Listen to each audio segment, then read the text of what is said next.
साताऱ्याच्या वाईतील धोम धरण पाणलोट क्षेत्रामध्ये पाण्याची आवक वाढली। कृष्णा नदीमध्ये 5 वक्र दरवाजामधून पाण्याचा विसर्ग। नदी पात्रालगत असणारे प्रसिद्ध महागणपती मंदिर पाण्याखाली। राज्यामध्ये झालेल्या जोरदार पावसात 12 जणांचा मृत्यू। नांदेडमधील पूरग्रस्त परिस्थितीमध्ये 9 आणि मुंबईमध्ये भिंत कोसळून एका नागरिकाचा मृत्यू। मंत्री गिरीश महाजन यांची माहिती। पुणे, कराड, परळीमधील धरणांच्या पाणलोट क्षेत्रात पावसाची संततधार। खेड तालुक्यामधील चासकमान धरण 100% भरलं। कोयना धरणाचे 6 दरवाजे उघडले तर परळीमधील नागापुरा धरण ओव्हरफ्लो।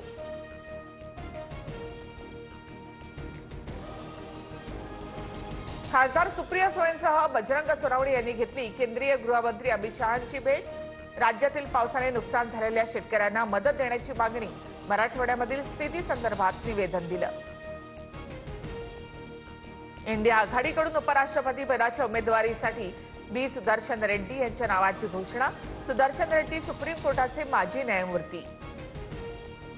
एनडीए संसदीय पक्षाच्या बैठकीसाठी पंतप्रधान मोदी दाखल। उपराष्ट्रपती पदाचे उमेदवार राधाकृष्णन यांचा सत्कार। उद्या उमेदवारी अर्ज दाखल होणार।